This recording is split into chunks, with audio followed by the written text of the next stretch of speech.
अच्छा, आजकल आपने हर किसी के घर में एयर प्यूरिफायर तो देखा होगा, और दिखे भी क्यों ना। दिल्ली एनसीआर का पोल्यूशन हजार्डस लेवल तक पहुंच चुका है और सांस लेना अब पहले से काफी ज्यादा मुश्किल भी हो गया है। इतना कि स्कूल्स में नर्सरी से 5th क्लास तक के बच्चों के लिए ऑनलाइन क्लासेस शुरू कर दी गई हैं और बाकी बच्चे हाइब्रिड मोड से पढ़ाई कर रहे हैं। जैसे जैसे पोल्यूशन के लेवल बढ़ रहे हैं, वैसे वैसे लोग अपनी सेफ्टी के लिए अलग अलग स्टेप्स उठा रहे हैं। इंडोर मास्क पहनना, घर और ऑफिस में एयर प्यूरिफायर लगवाना, ये सब मेजर्स लोग अपने फैमिली के हेल्थ के लिए ले रहे हैं ताकि वो पुअर एयर क्वालिटी के हार्मफुल इफेक्ट से बच सके। लेकिन अगर मैं आपसे कहूँ कि जो एयर प्यूरिफायर आपने घरों में, ऑफिस या रूम्स में लगवाया है, वो भी कभी कभी आपके लंग्स के लिए नुकसान का कारण बन सकते हैं, तो क्या आप मेरी बात का यकीन करेंगे? हो सकता है आप ये भी सोचने लगो कि भाई पैसा बर्बाद हो गया, भाई इतना महंगा प्यूरिफायर लेने का क्या फायदा अगर ये लंग्स को खराब कर रहा है तो रुकिए, कहानी में थोड़ा सा ट्विस्ट है। नमस्ते दोस्तों, मैं हूं अंशिका और आप देख रहे हैं फिट तक। और अगर आपने अभी तक फिट तक को सब्सक्राइब नहीं किया है तो तुरंत सब्सक्राइब कर ले, क्योंकि आज का एपिसोड उन लोगों के लिए खास है जिन लोगों ने घर में एयर प्यूरिफायर लगवाया है। हम देखेंगे कि कैसे आप उनका सही इस्तेमाल कर सकते हैं और क्या सच में ये डिवाइसेस आपके लंग्स के लिए सेफ हैं। इस वीडियो में हमारे टोटल 6 सेगमेंट्स हैं जिसमें हम डिटेल में बात करेंगे। पहला, दिल्ली एयर पोल्यूशन का रियल सिनेरियो क्या है। दूसरा, एयर प्यूरिफायर्स कैसे काम करते हैं, टेक्नोलॉजी और फिल्ट्रेशन एक्सप्लेन करेंगे।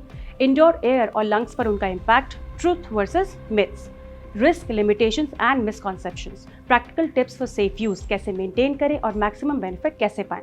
अगर आपके घर में एयर प्यूरिफायर नहीं है तो सिंपल लाइफस्टाइल और होम मेजर्स जिससे आप अपने लंग्स का ख्याल रख सकते हैं। वीडियो थोड़ी सी लंबी होने वाली है, तो अगर आपको बैक पेन है या कमर दर्द की प्रॉब्लम है तो आप थोड़ा कंफर्टेबली टेक लगा सकते हैं, या फिर फिट तक पे हमारी योगा फॉर बैक पेन की वीडियो भी देख सकते हैं, जिससे आपको अपने बैक पेन में 100% फर्क महसूस होगा। तो चलिए शुरू करते हैं और समझते हैं कि ये डिवाइसेस सच में आपके लंग्स के लिए सेफ हैं या नहीं, और कैसे उनका सही इस्तेमाल करके आप अपनी हेल्थ को प्रोटेक्ट कर सकते हैं। सबसे पहले बात करते हैं दिल्ली एयर पोल्यूशन की। दिल्ली में पार्टिकुलेट मैटर जैसे PM 2.5 और PM 10 हर साल विंटर में हाई लेवल्स तक पहुंच जाता है। ये पार्टिकल्स बहुत ही ज्यादा छोटे होते हैं जो लंग्स के डीपेस्ट पार्ट्स तक जा सकते हैं और इन्फ्लेमेशन, एस्थमा अटैक और दूसरे हेल्थ प्रॉब्लम्स क्रिएट कर सकते हैं। इस वजह से लोग अपने घर को क्लीन और सेफ बनाने के लिए एयर प्यूरिफायर्स लगवाते हैं। लेकिन स्टडीज कहती हैं कि इंडोर एयर भी पोल्यूटेड हो सकती है जब डोर्स, विंडोज ओपन या वेंटिलेशन पुअर हो। इसलिए इंडोर एयर क्वालिटी को कंट्रोल करना बहुत इंपॉर्टेंट हो जाता है। डॉक्टर्स और एनवायरमेंटल हेल्थ एक्सपर्ट्स भी ये पॉइंट आउट करते हैं कि पोल्यूशन से बचने के लिए कॉम्प्रिहेंसिव अप्रोच जरूरी है, जिसमें mask, ventilation, pollution control policies और इंडोर मिटिगेशन मेथड्स सबका एक बड़ा रोल होता है। अब हम समझते हैं एयर प्यूरिफायर का मैकेनिज्म, यानी ये डिवाइस कैसे काम करते हैं और क्या वो सच में पोल्यूटेंट रिमूव करते हैं। जो मोस्ट इफेक्टिव एयर प्यूरिफायर्स होते हैं उनमें ट्रू HEPA फिल्टर्स यूज करते हैं that trap about 99.97% of particles larger than 0.3 microns including dust, pollen, smoke and some bacteria. कुछ प्यूरिफायर्स में एक्टिवेटेड कार्बन फिल्टर्स भी होते हैं जो गैसेस और VOCs like chemical odours from cooking, paints, clean को एब्जॉर्ब करते हैं। इससे इंडोर स्मेल और केमिकल पोल्यूटेंट्स कम होते हैं। लेकिन कॉशन ये है कि कुछ टेक्नोलॉजीज जैसे आयोनाइजर या ओजोन प्रोड्यूसिंग डिवाइसेस एयर के चार्ज पार्टिकल्स क्रिएट करते हैं और ओजोन गैस निकल सकते हैं जो लंग्स के लिए हार्मफुल हो सकता है। ओजोन इनहेलेशन लंग्स को इरिटेट कर सकते हैं और एस्थमा सिम्टम्स वर्सन कर सकता है। इसलिए जब भी एयर प्यूरिफायर चूज करें, HEPA फिल्ट्रेशन बेस्ड डिवाइस को प्रेफर करें और ओजोन जनरेटर से बच के रहें। अब सेगमेंट 3 की बात करते हैं। एयर प्यूरिफायर्स के कुछ क्लियर बेनिफिट्स भी डॉक्यूमेंटेड हैं, खासकर जब पोल्यूशन लेवल हाई हो। HEPA प्यूरिफायर इंडोर एयर से फाइन पार्टिकल्स रिड्यूस करते हैं जो एलर्जी और रेस्पिरेटरी इरिटेशन ट्रिगर करते हैं। रिसर्च ने बताया है कि प्यूरिफाइड इंडोर एयर से स्लीप क्वालिटी इंप्रूव हो सकती है क्योंकि नेजल इरिटेशन और डस्ट ट्रिगर कम हो जाते हैं। एक स्टडी ने सजेस्ट किया कि HEPA प्यूरिफायर से सिस्टोलिक ब्लड प्रेशर थोड़ा रिड्यूस होता है जो हार्ट हेल्थ पर पॉजिटिव इंपैक्ट भी डाल सकता है, स्पेशली हेवी पोल्यूशन एक्सपोजर वाले लोगों में।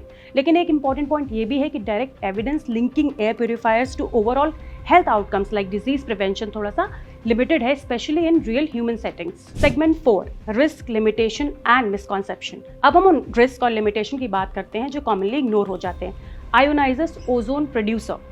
कुछ एयर क्लीनर्स ओजोन इमिट करते हैं जो लंग्स को इरिटेट कर सकते हैं और एस्थमा, कॉफिंग और इन्फ्लेमेशन बढ़ा सकते हैं। Filter maintenance. अगर फिल्टर्स टाइम पर रिप्लेस ना किया जाए तो ट्रैप्ड पोल्यूटेंट्स वापस रिलीज हो सकते हैं, ये इफेक्टिवनेस कम हो सकती है। Air purifiers alone doesn't guarantee protection from viruses. Studies ने सजेस्ट किया है कि प्यूरिफायर्स वायरसेस को कंप्लीटली एलिमिनेट नहीं करते और ट्रांसमिशन रोकने के लिए वेंटिलेशन, अदर कंट्रोल्स भी बहुत जरूरी है। Indoor CO2 buildup. Fully sealed rooms में क्लीन एयर के साथ वेंटिलेशन ना होने से CO2 लेवल्स राइज हो सकते हैं जो हेडेक्स, फिटीग और कंसंट्रेशन इश्यूज कॉज कर सकते हैं। एक और मिसकॉन्सेप्शन ये है कि एयर प्यूरिफायर्स कम्प्लीटली सेफ हैं और कोई साइड इफेक्ट नहीं है। ये सच बात नहीं है। कुछ डिवाइसेस हार्मलेस होते हुए भी स्पेसिफिक टेक्नोलॉजीज के कॉन्टेक्स्ट में अनइंटेंडेड बाय प्रोडक्ट्स प्रोड्यूस कर सकते हैं। Now practical tips for safe use. अगर आप एयर प्यूरिफायर यूज कर रहे हैं या सोच रहे हैं खरीदने का, ये कुछ प्रैक्टिकल टिप्स आपको मालूम होनी चाहिए। पहला, choose true HEPA based model, क्योंकि वो रियल फिल्ट्रेशन प्रोवाइड करते हैं।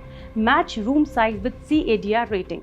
प्यूरिफायर इफेक्टिव तभी होगा जब वो रूम साइज के हिसाब से सही कैपेसिटी का होगा। Regular filter maintenance and replacement. Filters clogged हो तो एफिशिएंसी ड्रॉप हो जाती है, इसलिए जरूरी है कि आप फिल्टर्स को मेंटेन करें और साफ सफाई का ध्यान रखें। Ventilate periodically. Air purifiers ventilation replace नहीं करते, इसलिए जरूरी है कि आप वेंटिलेशन का भी खास ध्यान रखें। Use mask outdoors, especially high pollution days में। इंडोर प्यूरिफिकेशन हेल्प्स, पर आउटडोर एक्सपोजर भी बहुत जरूरी है। Segment 6, no purifier, how to protect your lungs. अब आते हैं सेगमेंट 6 पर और समझते हैं कि अगर आपके घर में एयर प्यूरिफायर नहीं है और अगर आप नहीं खरीदना चाहते तो कोई प्रॉब्लम की बात नहीं है। कुछ चीजें आप अपने घर पे भी कर सकते हैं अपने लंग्स को सेफ रखने के लिए। सबसे पहले इंडोर प्लांट्स रखें। कुछ प्लांट्स VOCs और डस्ट पार्टिकल्स रिड्यूस करते हैं। Regular cleaning and dusting. Floors और फर्नीचर को डस्ट फ्री रखें। क्रॉस वेंटिलेशन तभी करें जब आउटडोर एयर क्वालिटी मॉडरेट हो। मास्क पहने और आउटडोर एक्सपोजर लिमिट करें during peak pollution hours. Healthy lifestyle, hydration, exercise and diet lungs को स्ट्रॉन्ग रखते हैं, तो बहुत जरूरी है कि आप अच्छी डाइट लें। और हाँ, रेगुलर स्टीम लेना भी लंग्स के लिए काफी फायदेमंद हो सकता है। ये म्यूकस को लूजन करता है और एयरवेज को क्लियर करता है, जिससे सांस लेना ईजियर हो जाता है। साथ ही इरिटेटेड रेस्पिरेटरी पैसेजेस को सूद करता है, स्पेशली पोल्यूशन सीजन या माइल्ड कंजेशन के टाइम पे। स्टीम से लंग्स की कंफर्ट इंप्रूव होती है और ऑक्सीजन फ्लो बेटर होता है। ये सिंपल स्टेप्स फॉलो करने से आप इंडोर एयर क्वालिटी और लंग हेल्थ को सिग्निफिकेंटली इंप्रूव कर सकते हैं, इवन विदाउट अ प्यूरिफायर। तो दोस्तों, आज के वीडियो में हमने डिटेल में देखा कि एयर प्यूरिफायर्स कितने सेफ हैं और कैसे उनका सही यूज करके आप अपने लंग्स की हेल्थ प्रोटेक्ट कर सकते हैं। हमने ये भी समझा कि कौन से डिवाइसेस ज़्यादा इफेक्टिव हैं, कौन से रिस्क के साथ आते हैं, और अगर आपके घर में प्यूरिफायर नहीं है तो सिंपल लाइफस्टाइल और होम मेजर्स से भी आप अपनी लंग हेल्थ को मेंटेन कर सकते हैं। अगर आपको ये वीडियो इन्फॉर्मेटिव लगा हो और आपने कुछ नया सीखा हो तो इस वीडियो को लाइक करें, अपने दोस्तों के साथ शेयर करें और फिर तक को सब्सक्राइब करना मत भूलिए, ताकि आपको मिलते रहे health related informative videos. Stay safe, stay healthy और अपने लंग्स का ख्याल रखें। हम फिर मिलेंगे एक और नए इंटरेस्टिंग और यूजफुल टॉपिक के साथ।